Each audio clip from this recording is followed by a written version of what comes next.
And I think a lot of the times the limits are in our minds. We are limited by our own thought process. And I think if you just start pushing those boundaries a bit, and I'm not saying a lot, I'm just saying like 5%, and you just do it consistently, your boundaries are really far, far away from you. And Kualitee have never raised a single dollar of VC money. No, never. Why? Because I don't think VCs know your business that much. They're going to make you move away from your direction. Maybe it's like 5-degree tilt, okay?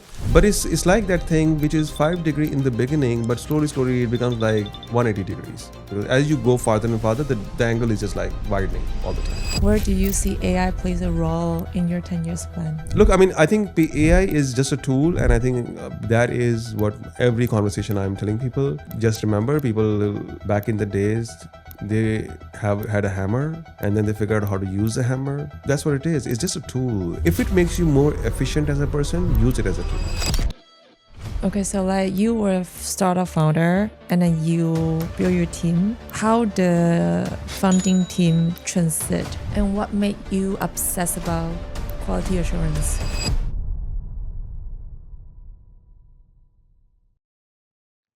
So tell me, who is Khurram? Khurram is a founder. He's a mountaineer. He has been in the business of doing experiments, learning.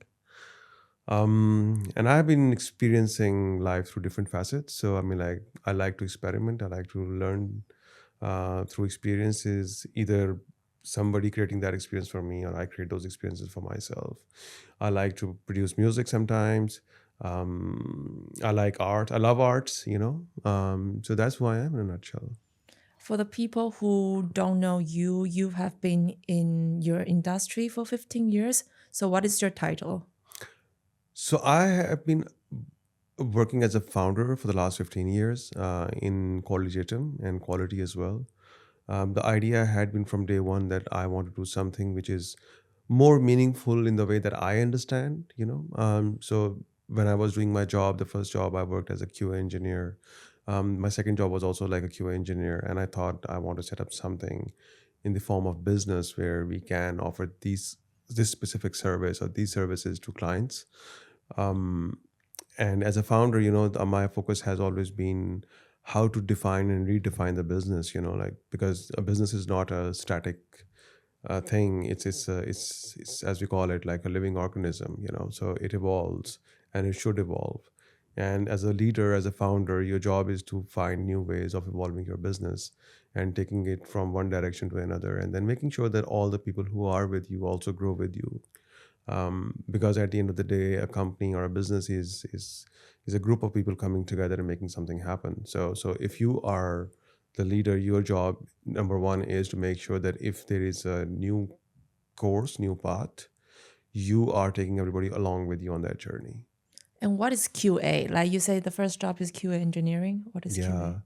So I think a QA is primarily about making sure that the customer experience is the best, is the greatest for an end user. And you just make sure as part of the team which is developing the software or the application or even deploying those applications is to ensure that customers have the best value for their time and the money they've spent on those softwares.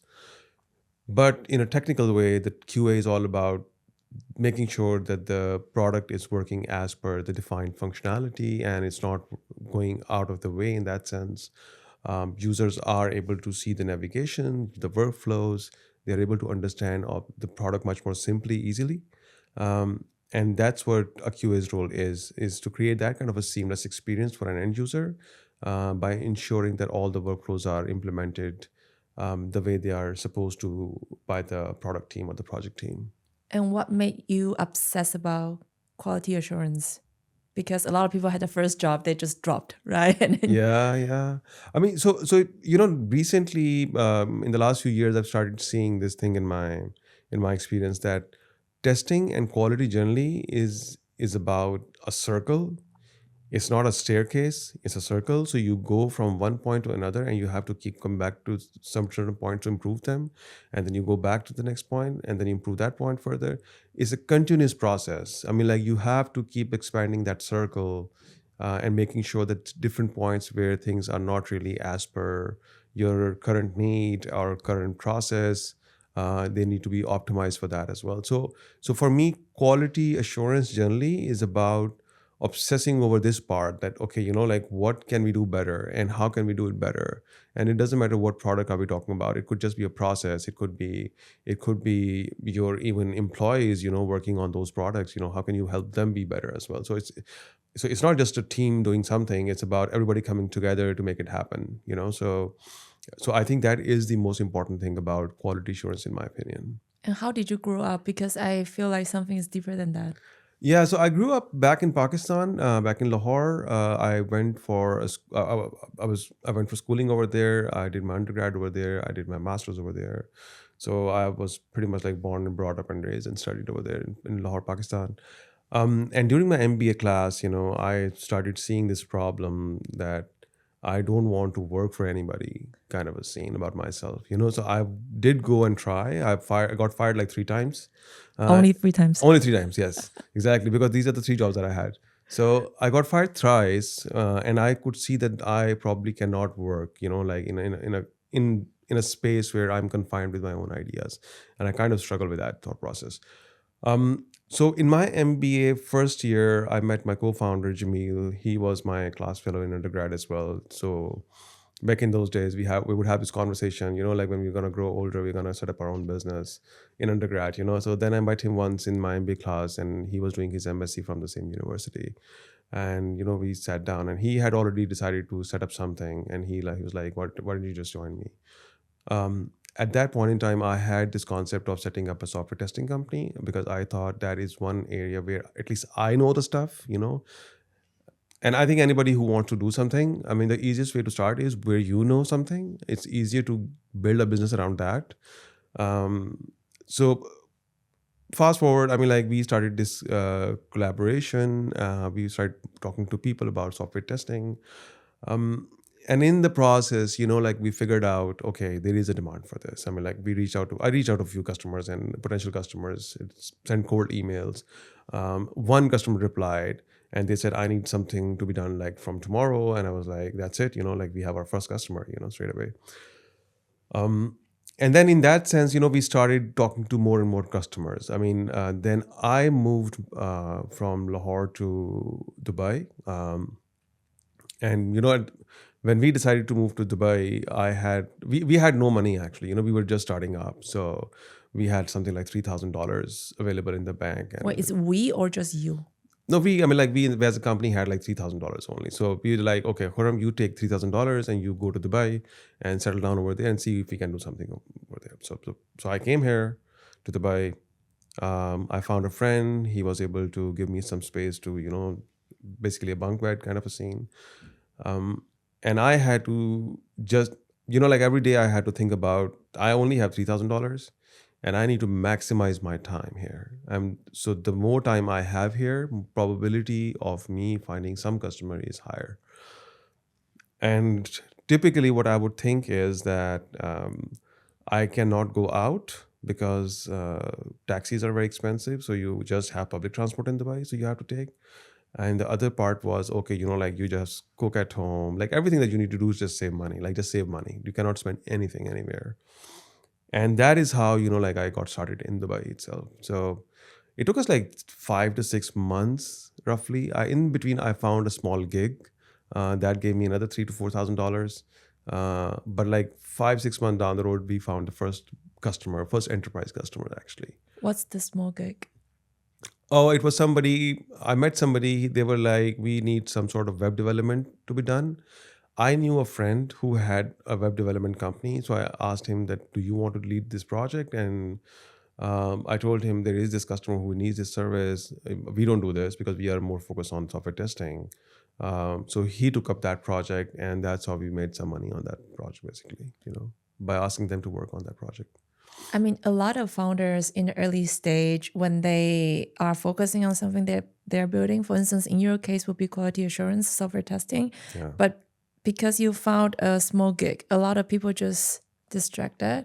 Didn't you have the thought to just, do it myself? Like, yeah, diversify the portfolio or... So I had this opportunity quite a few times before as well, and even after that. But generally, my rule was that We need to be a specialized company. We need to be just focused on what we do, and we need to get it right. And if you dilute your focus from things, you don't really get that kind of quality output, so my thesis was always that maybe we can find somebody as a third party who can work with us on these kind of solutions, um, than do it ourselves. Eventually we did build a company which is just focused on the development part, but that's a separate unit altogether. So that's like a different team, different work, everything is different over there. So but that was a later down the road kind of a thought. At that point in time, no, I was just really focused on getting it right, like making sure that we are about. But how did you know you had a product market fit? I don't think anybody knows about the product market fit on day one. You have to figure it out. I mean, like, I did figure out that there is a problem in the market because one, I was working as a test engineer, so I kind of understood the quality that was there available in the market. But two, I could also see the trends that were going to come up. For example, devices were rolling out, consistently. So I could foresee that eventually there will be a lot of problems where interconnectivity of these applications across different platforms will come in, and testing will be needed. For example, the integrations, for example, the new devices that are going to come out. So I saw there was a need, there was a challenge that was going to come up, but no, there was no PMF as such. It was my idea that, okay, maybe this is gonna not gonna work and this is working, so there could be a need for this kind of a service in between. But it's one thing to imagine that there will be a need like this, and it's completely something else to experience if there is a need or not.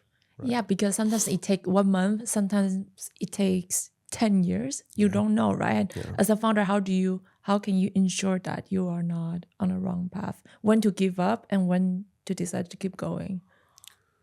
I mean, it's a difficult question. There is no right answer to this. I mean, like, I could have made exactly the same decisions and ended up on the wrong side too.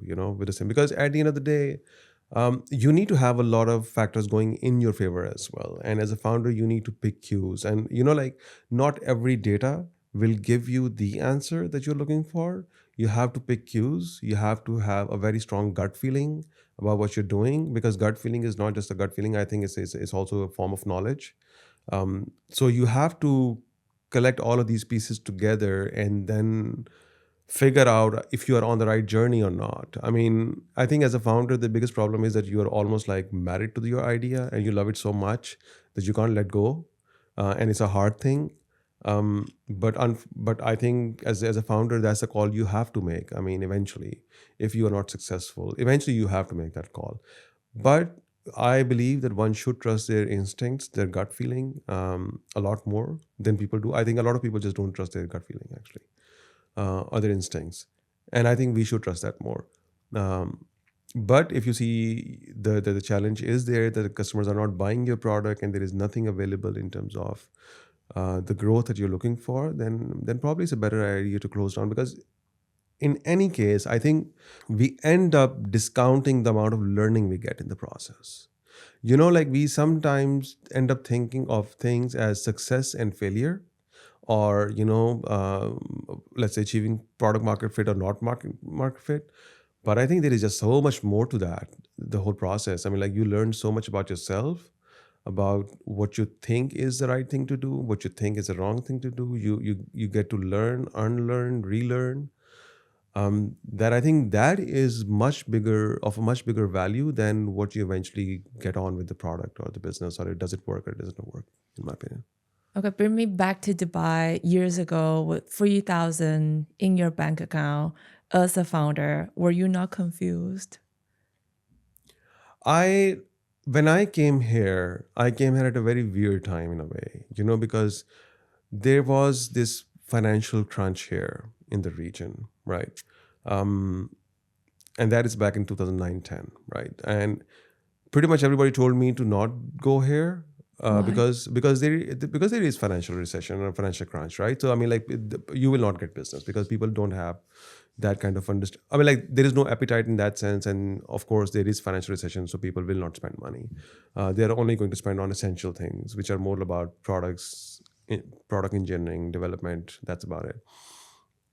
My instinct was that this is the best time to be in Dubai, because the cost of living is so low that my survival rate and its chances are much more higher right now than if I were to do it when things are back to normal, right? Because then the rents are going to go up and everything is just going to be more expensive, and I will still have the same amount of money.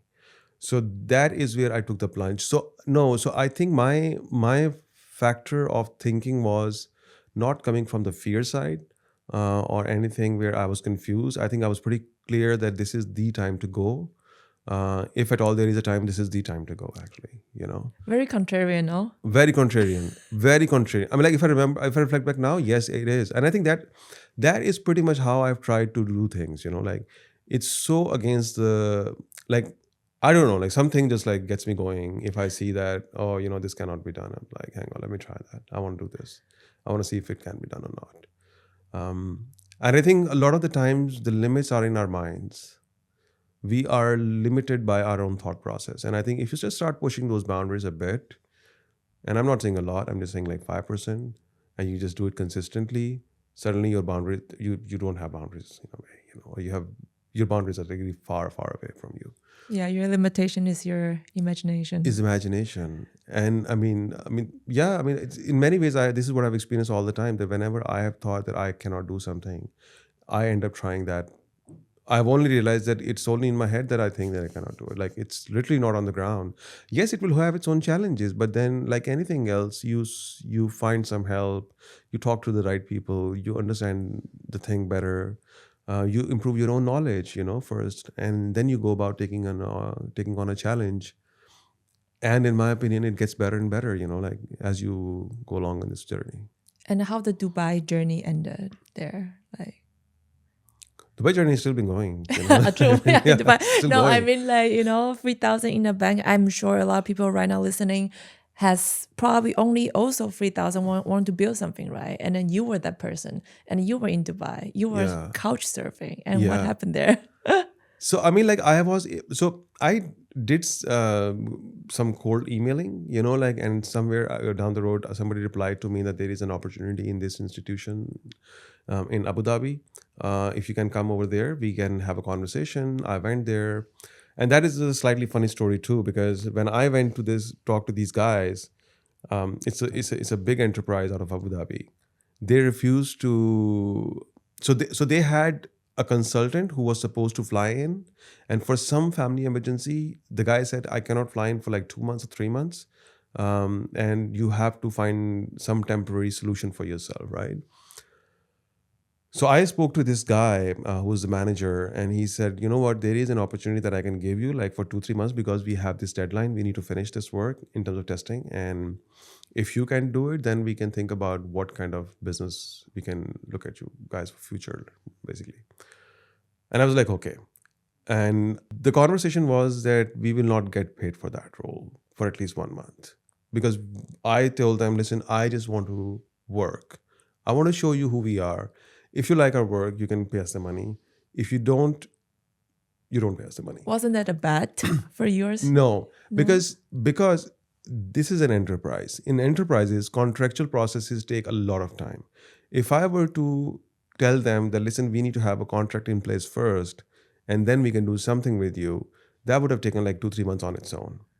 And that would have taken me out of the equation, right? So the first thing is that, can you get the ball going somewhere, and I think that is, as a founder, one of the most important things, to pick where probably there is a better opportunity and it looks lopsided, but you see the long game here, and then you just get on with that show. And you're like, it's okay, I'll just take care of the rest of the stuff later, And what happened was that when we were, I flew in a person from our back office in Pakistan, and, like we started working with them. And I would go there and, of course, sit with my team, and we'll just do the work and make sure that, like we're doing on the right track, extra, extra. Like 1.5 months down the road, the same guy came to me and he said, you know what, I want to give you this contract for 6 months. So you do work for us for 6 months, and then we take it from there, like, because then we can think about the renewal, or if you want to continue working with you guys.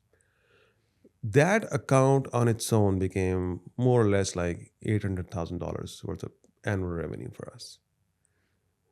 And if I were to look back, I think one is definitely that I was at the right place at the right time, for sure.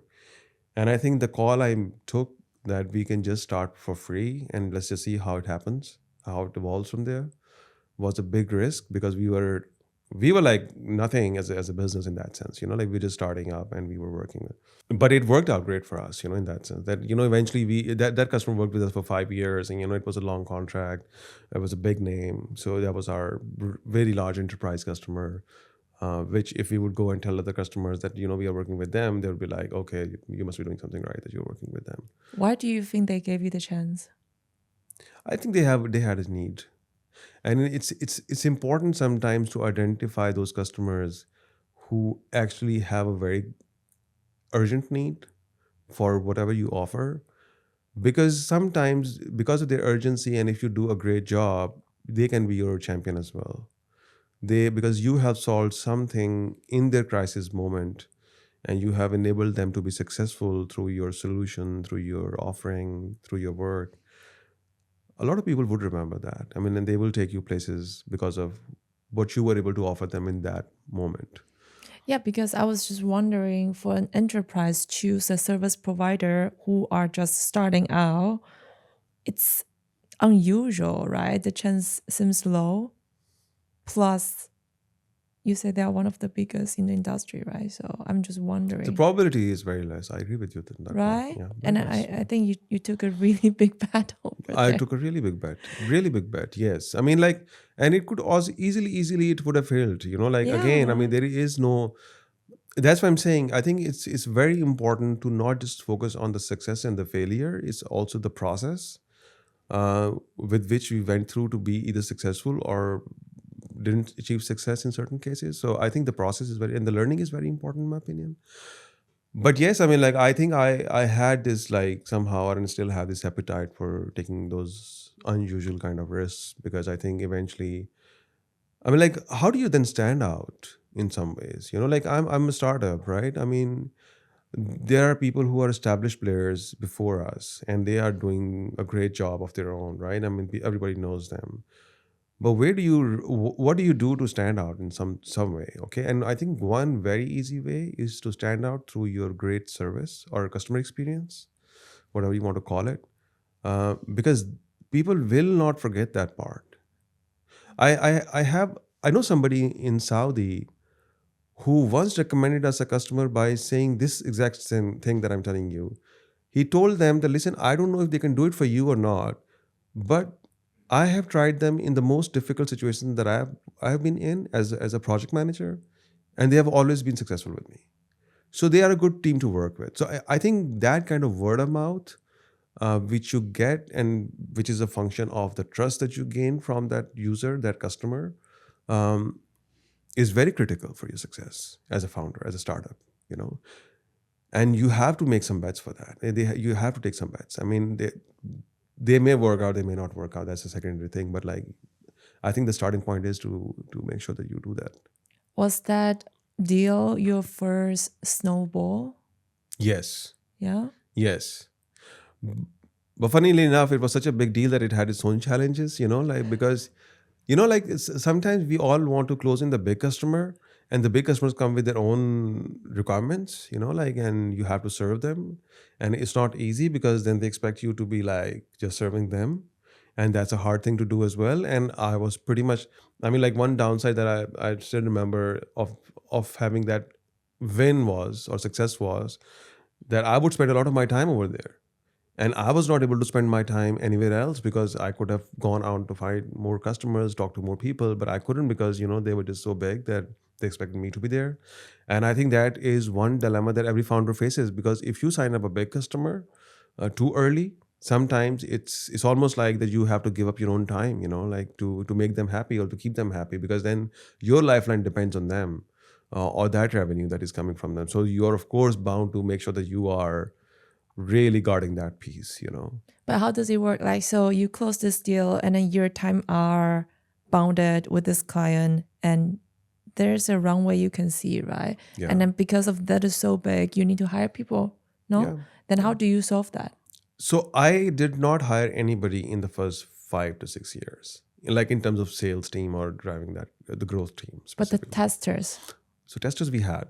we would hire them and we would bring them, so they would do the testing part. So technical part was not there. Is where I was more consumed was more on the client management or the expectation management, right? Because big clients want you to be on the call available if there is something that is not working, and it doesn't really matter if it's not working because of you. It could be something not working because of what they have planned or what their vendors have planned, right? I mean, like, again, any project is not just one entity or one person doing it. It's like a bunch of people coming together and doing something, right? So if one piece is not working, it could be any piece. It impacts everybody in the process.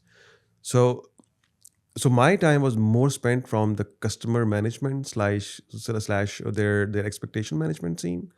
And I think that is where I started learning a bit more about how to manage big names, big customers, because that was my first experience. So I was like, hang on, if I'm just going to keep these guys happy, like, sure, they will be happy, but eventually there will be a time when they will not need my services for whatever reason. And then we will be stuck with that problem. So I need to start looking at new customers. I need to find new customers somehow. So what I did was I slowly started taking myself out of the equation. And I started putting more and more people who were technically delivering the work to be more responsible for what they were doing, and also on the part of client communication, client management, just drive those conversations themselves because they are sitting in the office. They know what is going on in the project. So I had to pretty much like enable them in a way to free up my time. Was it challenging for you because to it's such a big name, right? And then you have to let somebody else to handle it. Were you uncertain, I was uncertain. right? Yeah, there is uncertainty. And and again, I'm not saying that you can just be hands off. You still have to go. I mean, like previously, if I were to go like every day from Dubai to Abu Dhabi, let's say, then I would go like once in a week. But I still have to go, and I would still have to make calls, like that, okay, everything is on track, and et cetera, et cetera. It is a big thing because it is one thing that can easily backfire. Not because somebody made a mistake, but because the customer expect a certain level of feedback, certain level of information that could come from me. uh, I'm not sure if somebody else can replace that piece of information, and maybe that can frustrate the customer. That like I'm not hearing the right words, I'm not hearing the right things, and I'm not happy with this experience. And they could say, "Hang on, we don't want this person, but we want that person who was there before to come back." So that, of course, there is a big risk, and there was a risk that I was always carrying. When did you decide to let go? Like, no micromanagement, I trust my team. I think I built it over a period of time, but I have made a conscious effort on that one. I, So, I have built it over a period of time because I think if you are a leader and you want to grow forward, there is no way you can grow if your team is not growing with you. Absolutely, there is no way. And and the point is that not everybody is going to grow at the same pace. So you cannot say that I have figured out this framework, this formula, which can grow everybody at the same pace. And not everybody is going to grow in the same direction as well. I mean, your finance guy is not going to grow in the same direction as your HR guy versus your sales guy versus your marketing team versus your delivery team. Like all have their own different paths. But the most important thing as a leader again is to make sure that people are growing with you, and you have to carve out their own specific agendas and specific plans, uh, which makes them see their own future down the road. Um, so I kind of knew that part because when I was doing the job, this is the frustration I had. Like I felt that nobody was really interested in my growth. I mean, like, it was all like do the work and go home. And I felt that that was where I started seeing the unhappiness in me, that okay, like I go do the work, but I don't feel like, okay, then what. So what's next for me? I'm going to do the same thing like 6 months down the road, a year down the road, like 2 years down the road. And that frustration made me think that okay, like the team that I want to work with pretty much should have that kind of an exposure, that what can we do for them, what can I help them achieve, how can I help them grow, and how can I push them and enable them to push their own limits as well, because that is very critical. Um, and I think you have to build it over a period of time. I don't think I can just stand up one day and saying, like, let's do this. As a founder, as a leader, you have to build this as well. Is your founding team still with you? My founding teams like one, two, three. So no, the founding team is not there like as of right now, or not all of them. Like we have like two or three of them, but the people we have hired in the last 8 to 10 years, some of them are still there with us. Um, because when we were founded to 5 years ago, in those first 5 years, we transitioned very quickly. We very quickly became from a company which was working with startups to the company which was serving enterprises. So the kind of mindset we needed for enterprises was slightly different, and we had to change a lot of people in between to make sure that we can deliver the quality of service that we expect to deliver. Like there are a lot of founders at the beginning, they just hire their friends and family. Did you have that phase or? No, no. I did bring in my friends, yes, but I'm not saying that we didn't bring them, but like we knew what value they were bringing in, not just because they were the friends of the family. So nothing from the family, no. Friends, we hired like a couple of friends, but that was very specific because we thought that this is where they can add a lot of value because this is from their background, this is what they have been doing for like years, or their education or their degrees are in these areas. I would say like a couple of friends, not more than that even. How did that relationship evolve, right? Like when you were friends and then become working relationship and then you become not working relationship, how do you manage that? I Complicated. think you have to train yourself on this one. It is a very hard thing to do. It is a very hard thing that you are a friend and then you're working in the same environment.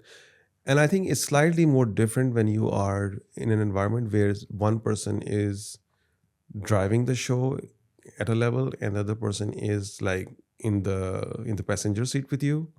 So they have the control, they can alert you to something that is going to go wrong, but because you are the driver, you just keep going. So there could be a lot of frictions, like somebody saying, you need to slow down. But as a founder, I think I don't need to slow down. I just need to keep going. Um, so there were those frictions. But again, over the period of time, I've learned that whatever we talk about in a business meeting or in a work meeting, it just stays in that meeting. Like I've developed myself on that part.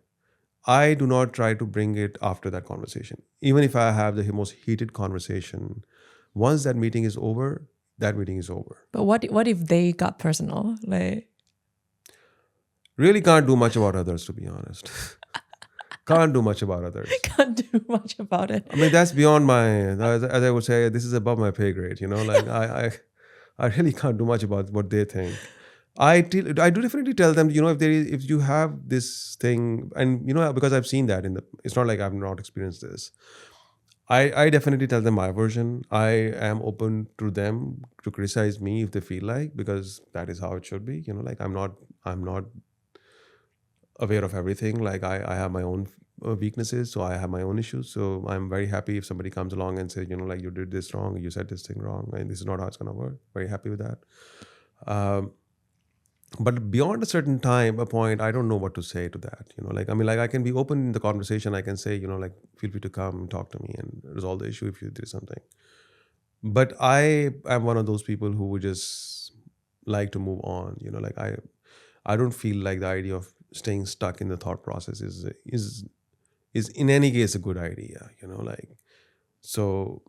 Yes, there could be frictions, there could be problems. I mean, like me and my co-founder, we also have these issues. Like we get into these arguments, but I mean, like it's fine. We just move on. Like it's just an issue we discuss and move on. Okay, so like you were a startup founder and then you build your team and then you start having a lot of enterprise clients. How the funding team transit, right? Because I know that in the beginning, the skills you require as a funding team, and until you are growing up until now, how many people do you have? 200 people. Yeah, 200 people. Like the need is very different, right? And how do you transit? So I think the first rule of thumb is that as a leader, as a founder, you have to grow yourself first. I mean, like how would you grow? I mean, like, how do you even grow as a business if the founding team or the founders are not growing, right? I mean, it doesn't really work like that. So for me, I can talk about myself at least, in this way. That when I was starting, my concept of setting up a testing company out of Pakistan was pretty much inspired by this story of this guy who was the founder of Sony Electronics, And the story I've read is um, he wanted to put Japan on the global map for quality electronics, not just electronics, quality electronics, right? And before that, Japan was not known for that. So he was really obsessed over that part. That I want to make this happen. So when I started this company with Jamil, my co-founder, this is exactly what I thought, that I want to put this thing globally, that okay, like best testing talent can also come from Pakistan or any, and if you can just like make it more abstract and see, you can find great talent everywhere. Okay, it doesn't really just is restricted by certain geographical boundaries. Okay, like yes, you will have more concentration and less concentration, but it's not like it's zero and it's 100%. It's not like that. So my idea was, can we set up a testing company which is really good about um, ensuring the quality, which to be honest, it doesn't really come natural to us in that way, but we have honed in our skills on that one as a team. But again, that was my obsession, that was my idea, like, and then how do I achieve that? Okay, I mean, like, it's one thing to imagine that, okay, this is a great story, like how do you do that? And you have to take it like step by step, like every step you have to first learn, then you have to move down the knowledge and say, like, this is the direction I think we should go. And then the team has to be either aligned or you need to upskill them to get to that point. And then I mean, like, for example, when we decided that we want to be TMMi certified company, um, it's not like you can just get up and become a certified company for that. So you need to have those processes in place and you need to see the value of those processes. And then how do you do that? Because then you need to first find somebody who also believes in that, right? So we found somebody, we brought her in. She was able to design the whole thing for us. It took us like 3 to 4 years to get that certified company. But the point is, I thought about this idea. I had to read up myself. I had to then find somebody who could work with me on this. We had to bring that person in the company. We had to give that person support. We had to give that person all the logistical, human resource, marketing centric content, or funding that was needed to get this thing done.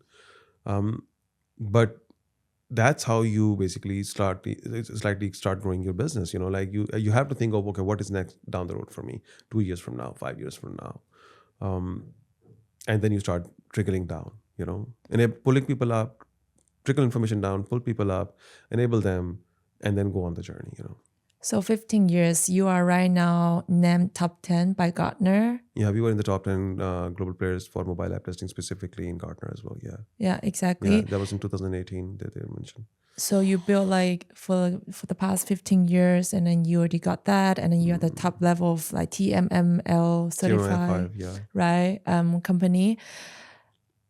I want to ask you is, as a Pakistani, Yeah, Pakistani. Pakistani, have you ever got any pushback? Because it's really also not usual, right? But plenty of times. I mean, plenty of times. And to be honest, I've just taken it as part of my stride now. I mean, I don't necessarily obsess over it, like this is what is happening. I mean, like it's okay. The world is a big place, Yeah. We'll find customers, and we have found customers everywhere. I mean, like, I would say, in any case, there are different challenges that we all face. I mean, like, depending on where you come from or where you are, I mean, like, you'll have your own set of challenges. But the whole idea is, can you make sure that you learn from those challenges and build your story around those challenges by being a resilient founder, resilient team, resilient company, resilient business, or even resilient family, for that matter. So I think that is where it boils down for me, at least, that yes, there were a lot of customers who would say that, okay, you know what, we cannot outsource it to you guys because of all the reasons, political reasons, basically. How did you feel about that? Pissed off. Yeah. I mean, like, I was angry. It's not like I was happy. I was really annoyed. I was like, okay, you can give me another reason for that. I mean, like, but I've come to realize that, some things are not in my control. So I'm not going to be feeling annoyed or unhappy or angry over these things. I don't control those factors. I am who I am, and I'm much better off with customers who really appreciate our work and who really love our work, and they think we are a very integral part of their business. Because I think that's the kind of customers who help you grow and you grow with them. and it's a lifelong relationship eventually, right? I mean, we have quite a few of those customers who actually move from one company to another, and they will recommend us. And frankly speaking, I mean, this is how it is now for us most of the times, because I think when the myth is broken at a certain level of, oh, you know what, this can be done too, or these guys can do it for us too, then they are pretty much settled. That, every time they have a challenge, they will say, let's talk to these guys, let's talk. So yes, it will annoy, it will make you feel like this is not really what I signed up for. This is not what I wanted to hear. This is not who I am, blah, blah, blah, blah. But, at the end of the day, you need to probably just take it as, okay, like some people would have issues of not being able to raise funds. Some people would raise money, but they would still fail. So, okay, my challenge is that, like I have, for example, this issue of coming from this place, and people would say, so yeah, I mean, like that's how it is. But I mean, like, it doesn't matter anymore. So you It stopped never bothering raised me years ago, actually, years ago? Years ago, yeah. Identity crisis. No, I mean, like I a- had this situation once, like I was in San Fran, I was about to sign a contract with the customer, and at that night, I met the guy in the evening. In the evening, I came back to my hotel. Pretty much like I was supposed to sign it in the next 2-3 days, the whole thing. And they found Osama bin Laden in Pakistan. And like the next day, I get to know that this deal is off. And I was like, dude, you could have been found some the other day too, like Just not today. just not today, Oh my God. So yeah, I mean, like I've seen this kind of a weird situation as well. I was like, damn, this cannot be done. This cannot be happening to me, Nationality could be a problem. You would never guess, honestly. No, absolutely. I mean, like, because, like you don't see that way. I mean, like when you're growing up, you don't really see that way. I mean, like it's only, I think these are all like grown up issues, like when you grow up, you see the world and you're like, no, it's the world is like an onion, you peel off one layer, there's another layer, and then there's another layer, But to be honest, I mean, that was the last time when this kind of stuff happened to me. I was like, hang on, this is just like, I cannot deal with this in that way. I just need to have a better way of dealing with this problem. So what we did was we decided that, okay, we need to then slightly become more multinational as a company. That is what I learned from this, that we have our offices in Pakistan and everything is there. But I think just to make people feel more comfortable, we can just like say, we have like 2-3 more offices where we have different nationalities working with us, and that would automatically become a kind of a solution for that problem specifically, right? I mean, so now if customers say, where are you people based? We tell them we have like 4 offices and 5 offices. You can pick where you want to have people. Mm-hmm. So that is how I try to resolve that problem as well. Did it solve? Oh yeah, in many ways it did. In Yeah. many ways it did. Yeah. And Kualitatem and Kualitee have never raised a single dollar of VC money. No, never. Why? Because I don't think VCs know your business that much. Okay, yes, they have money and they will come in with their network. They will give you all the advice that is in the books, is a great advice. I mean, but I think business is more than that. Business is not just about having money alone. Business is not about investing in 50 different startups and thinking that you know the game now. Because, like what is an investor doing? They're doing it at a surface level. They're not like most of the VCs or the investment guys are not even operators. They don't know how a day-to-day founder is doing, going through, learning. I mean, like all of these steps, they don't know that part.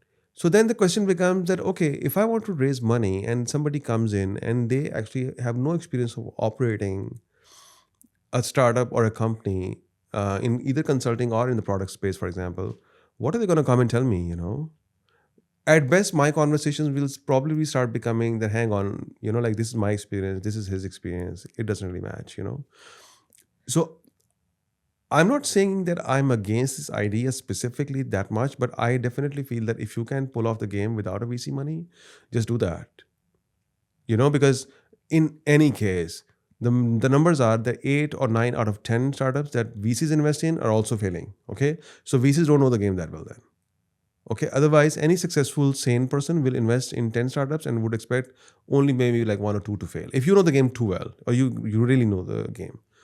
So in my opinion, if you can pull this thing off where you can do the business without raising any money, or maybe you want to raise from some family, that's fine, but any institutional capital or some VC funding, I think you should think again. Has any VC slide into your DM before? Many times. Really? Many times. How Many times. did that go? Tell me. I literally have to, because we have a product too. So I mean, like people reach out to invest in the product as well. I mean, every week I get these DMs now. So, and I have to tell them, listen, we are not even looking for money. We are a profitable product, and we are not really looking to raise money. And there is another thing. How many great ideas can we come up with in our lifetime?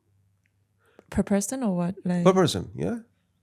probably one And or execute two? them too, not just ideas we can come like every day, but like what I mean is like you have to come up with an idea, execute that idea, and be successful with that execution as well.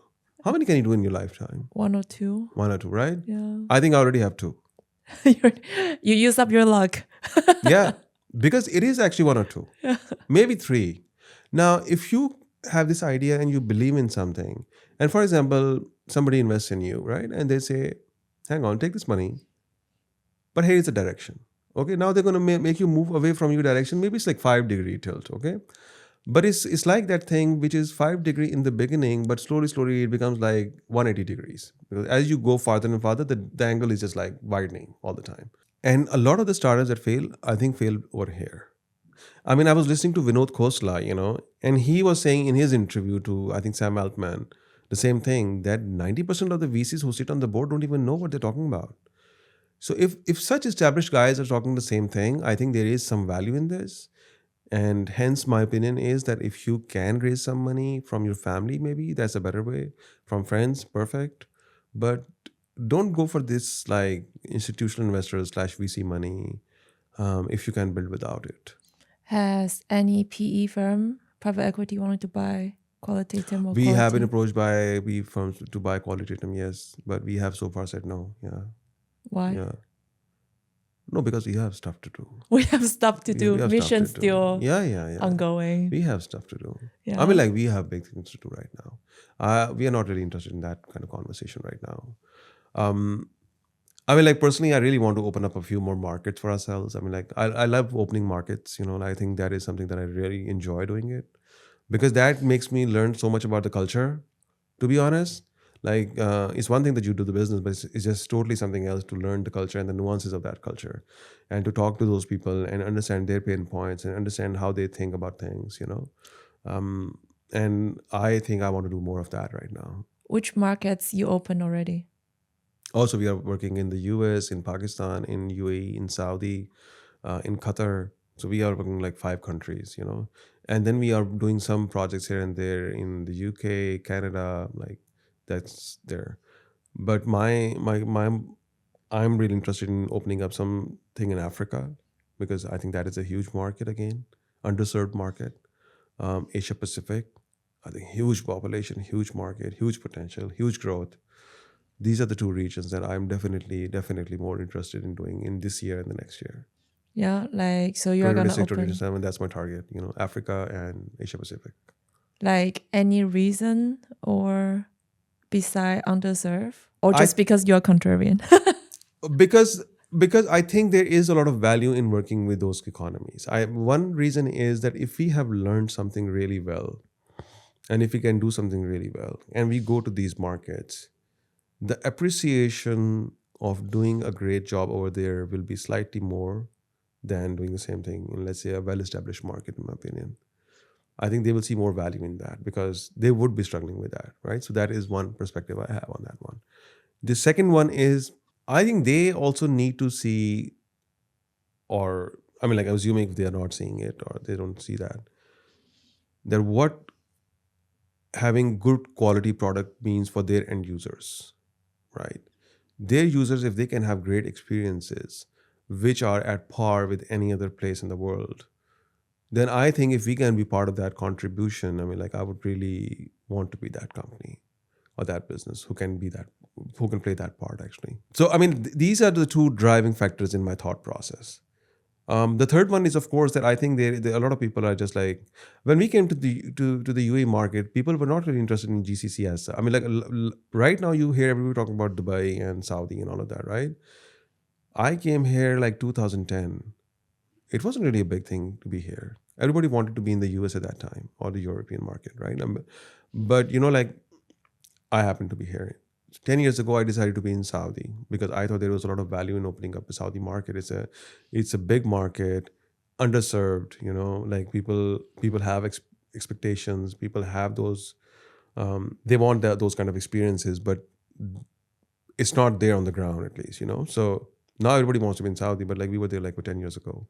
And I think similarly, I see there is a huge potential in Asia Pacific, specifically speaking, and also the African market. Where do you see yourself in 10 years? I don't know. I mean, like I should be doing the same. I mean, like I should be building businesses that I am doing already. Um, but I think it's very important for me to improve myself, and learn new stuff. And I try to spend some time on learning something new. So that is very important for me. So for me, work is about also the enjoyment part, that I can spend some time on learning something absolutely new, which I would not really get otherwise as a chance. But in 10 years' time, I would like to see if Quality and Qualitem both can be really big players globally in terms of the product and the service that we offer. Plus, we can add more offering to who we are, be more comprehensive in that sense. That's about it, actually. Much more simpler 10-year plan for me right now. Last question. Where do you see AI plays a role in your 10 years plan? AI was playing a role last year in my plan too, I was exploring ChatGPT specifically. Look, I mean, I think AI is just a tool, and I think that is what every conversation I'm telling people: do not be scared of it. Like, I mean, just remember, people at some point in time in back in the days, they have had a hammer, and then they figured out how to use the hammer. That's what it is. It's just a tool. It's if it makes you more efficient as a person, use it as a tool. If it makes you better as a person, because maybe you can construct better logic, maybe you can construct better sentences, maybe you can construct better understanding of a specific topic, you can learn from it, just use it. That is what AI is for me. I think a lot of conversation is about AI and its impact on the industries and jobs. And to be really honest, if you work in any environment and you are not really increasing your knowledge or improving your skill set, the problem is you will become redundant in any case. It doesn't matter it's AI or somebody else, but somebody's going to take away your job, right? So my 2 cents are: do not worry about AI. It's just another thing that you can use to improve yourself, have better skill set, and learn how to efficiently use it, be better managed.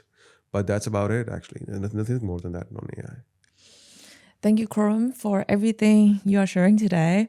And 15 years of building coming from Pakistan, I think is really impressive. Yeah. And the things you are doing for the world, software testing, behind all the giant like Google or like Emirate, I think people should know about it. And I think it's really inspiring. Yeah. Thank you for your time today. Thank you, Kuan-Ning. Thank you for having me.